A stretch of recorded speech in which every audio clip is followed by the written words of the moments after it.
Donc, Bismillah ar-Rahman ar-Rahim. Wa salatu wa salam ala Rasulillah. Alhamdulillah. Donc là, petite, comment dire, comment on dit en anglais, ils disent checking, un truc comme ça, pour dire résumé. Non, ils disent pas ça. Bon, enfin bref, j'ai oublié. Petit résumé des règles qu'on a vues. Débrief. Comment? Débriefing. Ouais, Un petit débriefing, c'est ça? ouais. On Ok, débrief. d'accord. Voilà, des résumés des règles principales qu'on a vues et élémentaires. Je considère que c'est l'une des plus importantes que vous allez retrouver tout le temps, tout le temps, tout le temps, et qui elles sont un peu indifférentes du français. Donc c'est important de les assimiler. Donc on va commencer par les plus simples. Alors on va commencer par laquelle? Donc je dirais.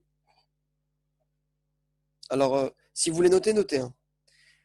Quand on a par exemple un mot tout simplement comme Mohamedun, voilà. Non, c'est un mauvais exemple, excusez-moi. Kelboun. C'est un mot. Qu'est-ce qu'il pourrait me dire? Qu'est-ce que c'est comme mot? C'est un mot. Rien qu'en voyant un mot comme ça, on voit que c'est un mot indéfini. Indéfini, ça veut dire si on devait le traduire en français, on mettrait un ou une. Mais bon, comme c'est un mot masculin, c'est un. Ok? Ça veut dire un chien tout simplement. Ok? Par contre, si je veux le définir, il y a deux façons de le définir. Soit en lui mettant l'article le lalé. En arabe, c'est très facile. Le lalé égale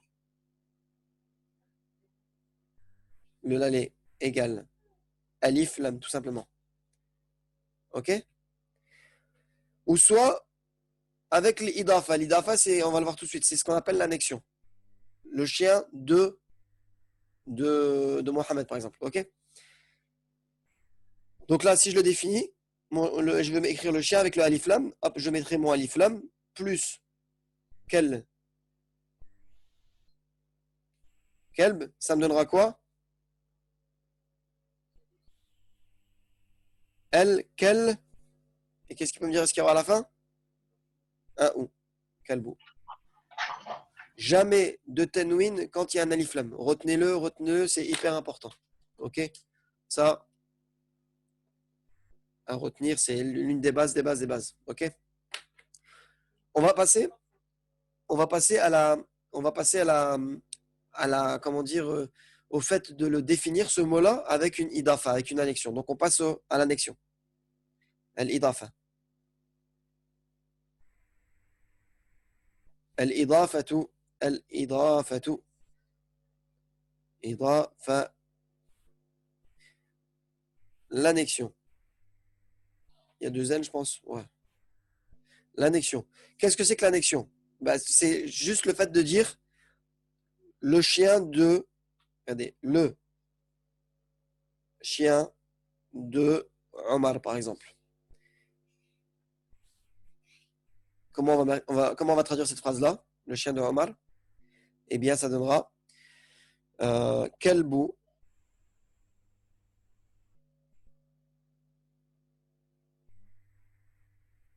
Umara.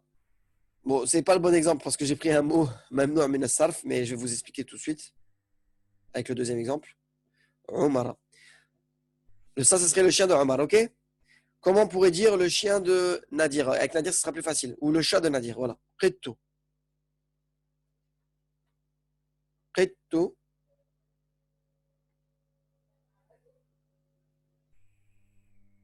Voilà. Donc attention, avec Qittu Nadirin, le chat.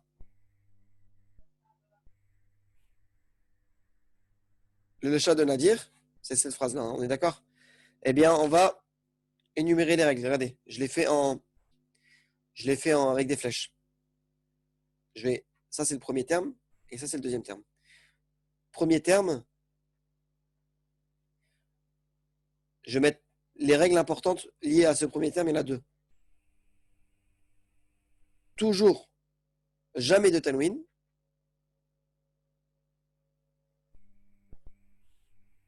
Deux, jamais de tanwin. Et deuxième, jamais de alif lam.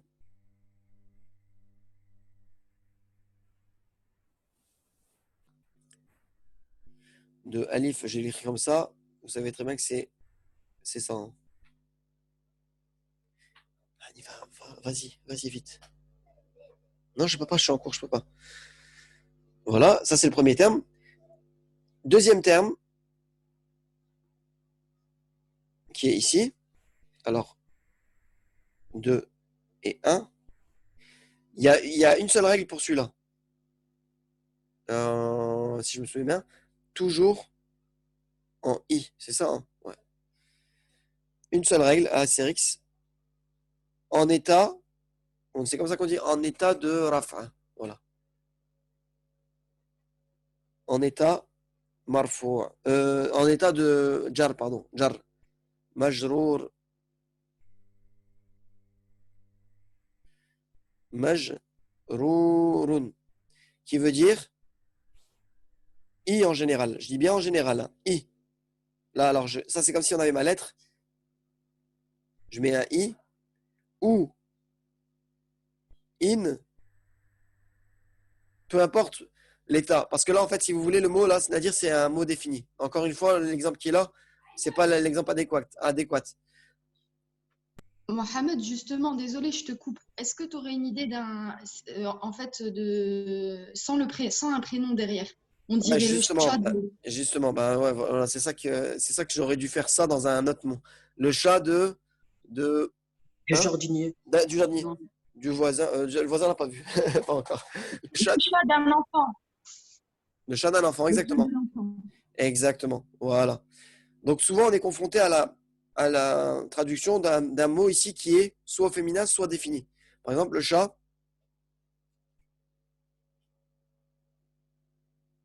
d'un enfant, et on va faire VS. Le chat de l'enfant. Ouais, j'avoue, moi aussi, avec les prénoms, c'est ça qui m'a embrouillé parce qu'il n'y a pas de alif lam sur les prénoms. Ouais, désolé. Bon, j'ai pas pris le bon exemple. Comme je le fais enfin, je le fais comme ça sans. Je l'aurais peut-être préparé, j'aurais peut-être préparé un bon truc. Mais là, j'essaie d'improviser, on va dire. Donc voilà, le chat d'un enfant vs le chat de l'enfant, c'est différent. Donc différent comme en maths, ok? C'est quoi? C'est qu'ici, je vais dire Qittu,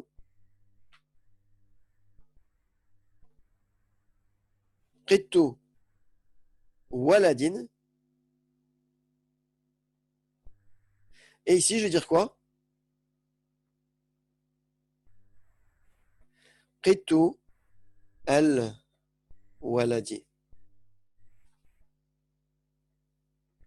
Et voilà. Là, vous allez mieux comprendre. Les différences, elles sont flagrantes. C'est-à-dire que ici, j'ai un mot défini. On a dit le chat d'un enfant. Et là, j'ai dit le chat de l'enfant. OK? Tout simplement, bah, c'est la règle principale qui était là. Elle s'est appliquée en état de majrour, en état de jar. Tu vois? Il est bien en i ou in. Et donc, ici, pourquoi il est en in? Parce que c'est un enfant. Et ici, c'est le chat de l'enfant. Le alif lam, on le définit. OK? Et donc, forcément, quand il y a un alif lam, on revoit la règle ici. Hop. Quand il y a un alif lam, le on il disparaît. Obligatoirement, on obtient ça. Donc voilà. Al-waladi. OK? Qittu al-waladi et qittu waladin. Maintenant, on passe à la, à ce qu'on a vu, le nat, l'adjectif. Si je veux donner une caractéristique à ce mot-là, si je veux dire le chat noir d'un enfant, eh bien, on va parler de ce qu'on appelle le nat.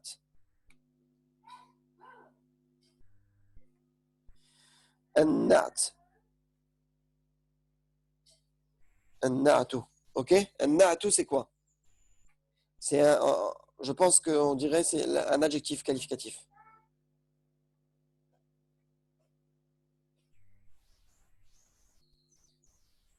OK? Un natu, comme par exemple, le chat, non, on va pas prendre noir, c'est encore une fois un mot avec plein de règles et tout. On va prendre le petit chat d'un enfant. Petit, c'est facile. Sarir, donc petit. Par exemple, petit. Si je veux écrire le petit chat d'un enfant, eh bien ça donnera ça. Alors on écrit à l'inverse, juste en arabe, on commence de droite à gauche. Qittu Alors, on doit réfléchir comme ça en arabe. On doit dire le chat petit d'un enfant. Mais même le petit, on ne devra pas le mettre derrière. Je vous expliquais tout à l'heure que si on mettait le petit juste après, ça change toute la phrase. On devra d'abord dire que le chat, c'est le chat d'un enfant. Et après, je voudrais dire qu'il est petit. Donc, je devrais le mettre juste après. Ça donnera Kritu. Et on a dit un enfant. Donc, Waladin. Excuse-moi, attends. Arrête, arrête. Arrête, arrête. Merci. Tu vas arracher le fil. Kritu. Ouais. S'il te plaît, arrête. Arrête. Tu vas arrêter. Kritu. Et tu sais quoi, tes passages, tu vas pas à la plage. Tu vas pas à la plage. Et je te dis, si tu n'es pas sage, tu ne vas pas. Alors, deviens sage, s'il te plaît. Enfin, même si c'est... Enfin, frère. Qitu waladin. Qitu waladin, voilà. Alors, Qitu waladin. Donc là, on a le chat d'un enfant. OK. Qitu waladin. Et on doit dire qu'il est petit. Qitu waladin as-sariri.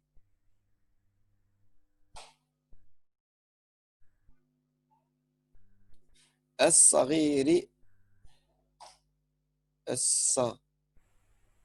As-sariri.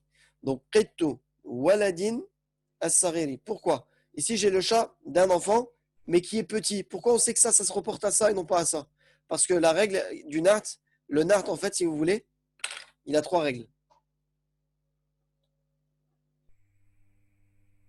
Il s'accorde dans tout. Il s'accorde en genre.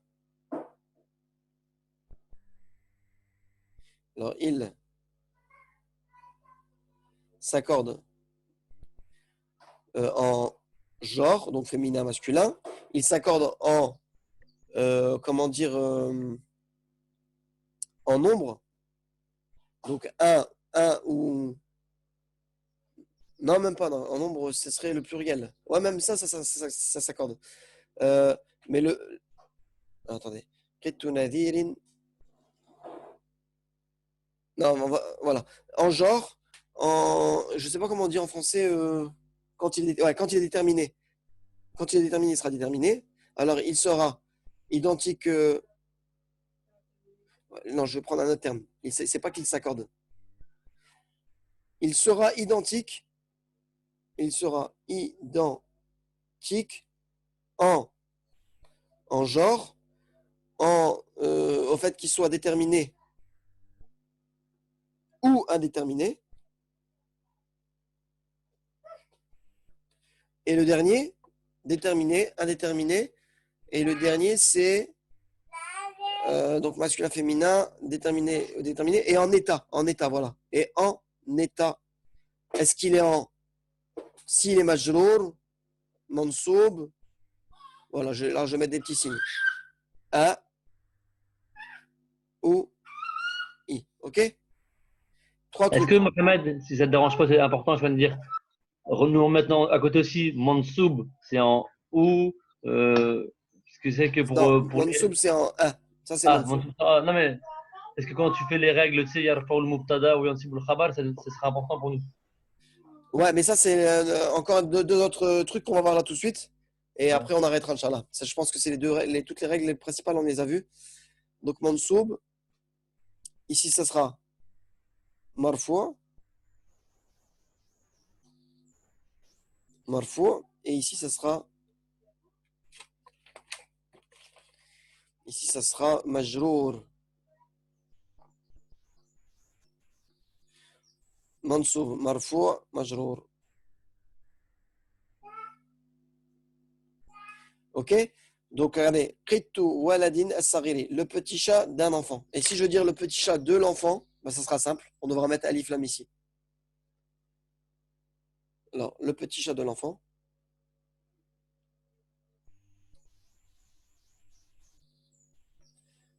ça donnera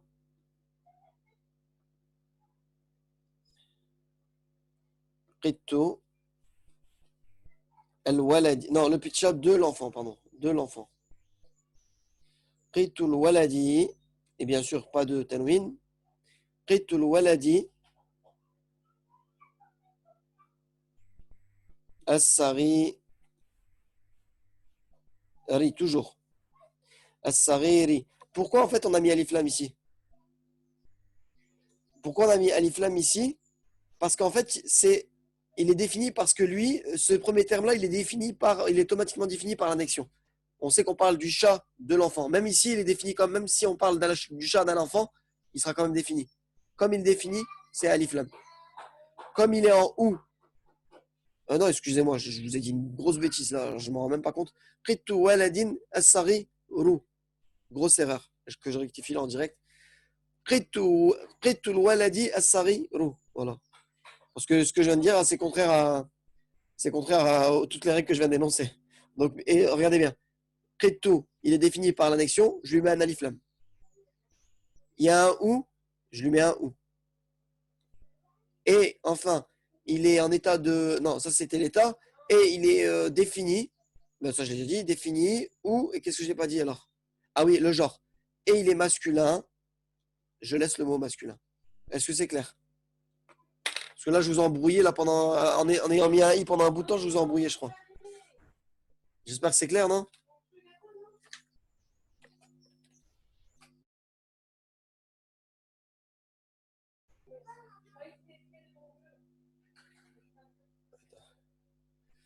Vous suivez un peu, ça va? T'as dit quoi? Pourquoi t'as mis en haut, Mohamed? J'ai pas compris, moi. Ouais, attends, je vais chercher un blanc, je vais vous le. Voilà, hop. La première phrase. Là, je vous ai embrouillé quand j'ai mis un i ici, je suis désolé. Ok? Parce que c'est le nart de Qittu. Voilà, regarde à dire. Écoute, regarde ici. Là, on est en train de voir, cette règle, la règle du nat. Le nat, il se, euh, il se identique, hein? Je voulais dire quoi là ici? Ils sont identiques, quoi. Bon, je vais mettre identique. Ici, c'est identique. Il devra être identique en genre. Il devra, si c'est déterminé ou indéterminé, et dans l'état. Il sera identique à quoi? Au mutada. Ok? T'as au mot qui le caractérise. Le nat, en fait, c'est un adjectif qualificatif. C'est-à-dire, ça va rajouter comment dire, une précision à un mot. Ici, Kretu, Kretu ici, As-Sarir, le chat petit, tu vois, le petit chat. Tu vois, nous, on veut écrire le petit chat. Et bien, pour écrire le petit chat d'un enfant, je devrais d'abord dire que c'est le chat d'un enfant, puis après, je mettrai le petit après. Ok? Tu comprends? Et j'ai dit que cette partie-là, le nat, donc lui, c'est la partie, il devrait être pareil. S'il est en ou, je mets un ou. S'il est défini, je lui mets un alif lam, c'est le cas là. Et s'il est masculin, je mets masculin. T'as compris ou pas, Nadir, là? Est-ce que tu comprends? T'as dit quoi? Là, je comprends. Ouais. Là, je comprends. Là. Juste ces trois règles-là. Il est en ou, je le mets en ou. Voilà. Il est défini par l'annexion, je mets un alif lam. Et il est masculin, ben je mets masculin. Ok? D'accord. Ok? Et donc, on devra dire comme ça en arabe. Maintenant, je vais vous donner un contre-exemple pour que vous compreniez bien. Si je dis par exemple ici, si je mettais par exemple ça là, je faisais l'erreur de le mettre ici, au milieu. Et je dirais Qittu as-sariru waladin. Ben là, je chamboulerais toute ma phrase qui ne voudrait plus rien dire. Ça ne veut plus rien dire. Ça voudrait dire chat, le petit, un enfant. Et là, il n'y a aucun sens dans la phrase. En arabe, on parle vraiment comme ça, ok? Donc quand vous dites le petit chat ou le chat noir, des fois même en français, ça change. Hein. Vous avez remarqué en français, si je dis le petit chat, petit, je le mets où? Ben, avant le mot chat. Et si je dis le chat noir, noir, je le mets où? Je le mets après chat. Même en français, des fois, ça bouge de place, l'adjectif. C'est parce que on le dit comme ça, on est d'accord? En français, on parle pas, on dit pas le chat petit. Et on dit pas le noir chat. Vous êtes d'accord avec moi? Pourtant, les deux, c'est des adjectifs. Vous savez, petit et noir, c'est des adjectifs. Pourtant, en français, on met petit avant le chat. Et des fois, on met chat, on met noir après le chat. Donc ça, c'est pour vous prouver que même dans toutes les langues, des fois, c'est en fonction de comment ça se dit, tout simplement. Et en arabe, ça se dit comme ça. On parlera d'abord de l'idafa, et ensuite, on parlera d'abord de l'annexion, et ensuite, on parlera on mettra son son adjectif, ok? J'espère que c'est bien clair. Et maintenant, dernier petit rappel rapide sur le mubtada, le khabar et les intervenants qui influent entre eux. Ici, alors qu'est-ce que je prends comme exemple?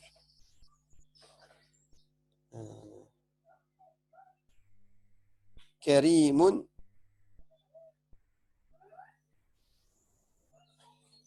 Kabirun. Là, on a un exemple tout simple d'un mubtada et un khabar. Donc, je le rappelle ici.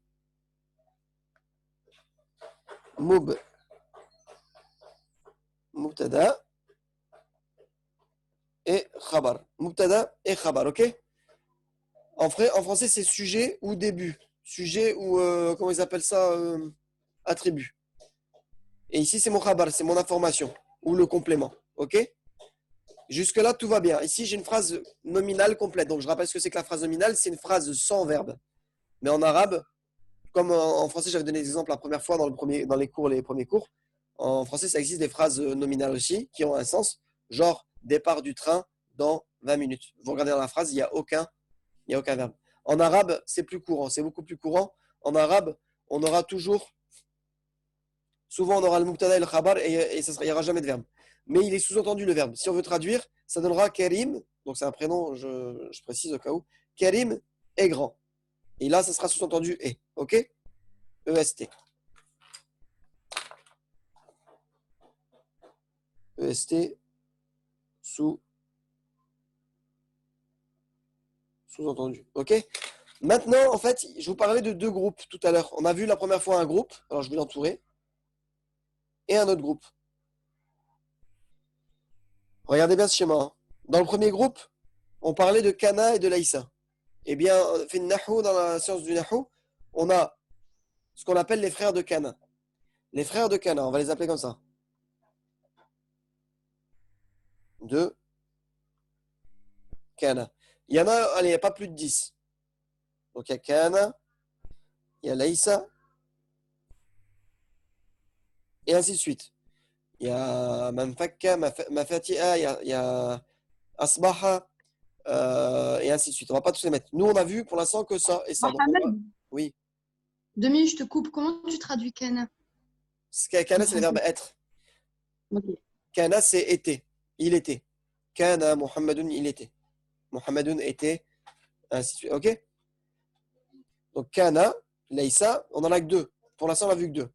C'est déjà suffisant. Mais il faut comprendre le principe. Et ici, on avait vu récemment, donc vers les derniers cours, on a parlé de. Est-ce qu'on a parlé de Inna? On a vu Inna, je pense. Hein. Ouais, on l'a vu. Voilà, Inna. On a vu aussi la Kinna, exactement. La Kinna et l'Ianna. La Kinna et l'Ianna. Ok? 3, mais il y en a d'autres. Ok? Kinna, La'alla, Laïta. Ok? Tout cela, on les appelle les frères de Inna. Eh bien, ces deux groupes-là, ils vont avoir deux fonctions différentes. Regardez. L'un, ce groupe-là, il va rendre. Alors, je l'écris ici. Il va rendre le mubtada. Alors, je vais juste faire des signes. Un mubtada. Je vais mettre des signes. Le mime, mubtada, il va le rendre en ou. Non, je vais l'écrire, c'est mieux. Mubtada. Le btada, il va le rendre en. Ça fait beaucoup de brouillon là.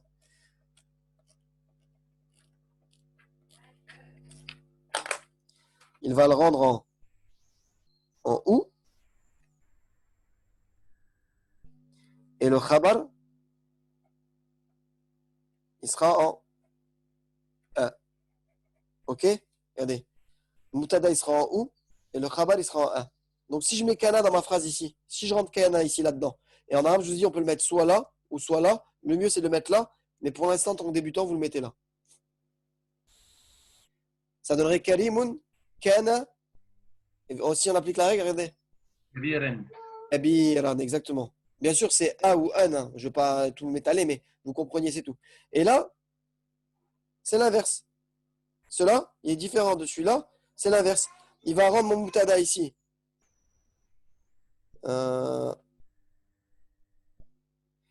en A. Donc le premier terme en A et le deuxième, le khabar, en ou. Est-ce que c'est clair? Regardez, si je mets inna par exemple dans la phrase, et en général inna on met toujours devant, ça donnera inna quoi? Inna kariman. Parce que regardez, kabirun et on laisse en ou. Est-ce que c'est clair? Je pense que je ne peux pas faire plus clair que ça. Est-ce que ce schéma il vous aide? Ouais. Ça a l'air d'être clair, non? Donc on n'a pas fait inna, mais on a fait inda, je crois. Inna, je sais plus si on l'a Non, fait. inda c'est un harf jar, ça rend i. Ça n'a rien à voir, Aïssa.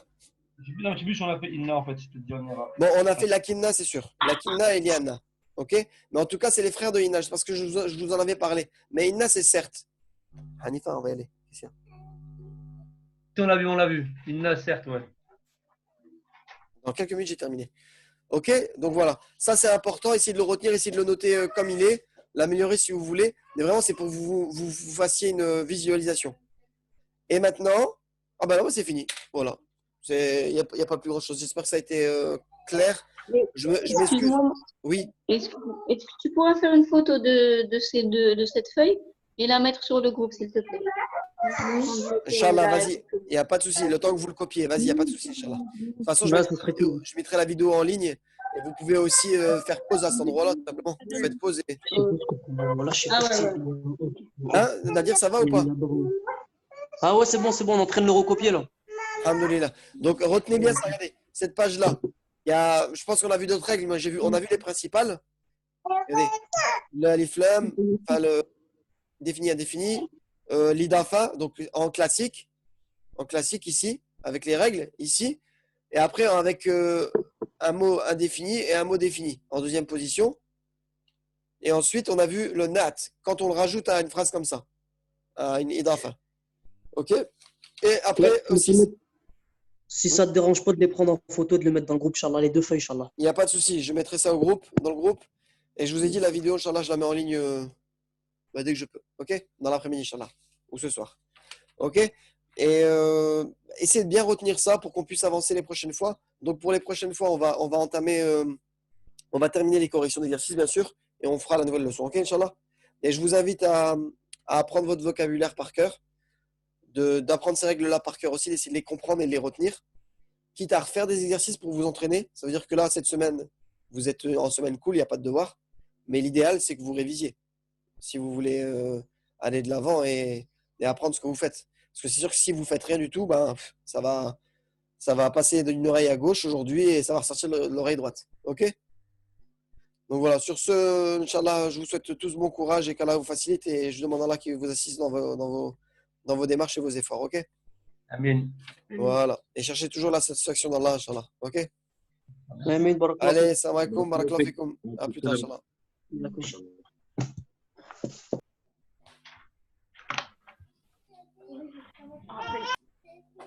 Oui.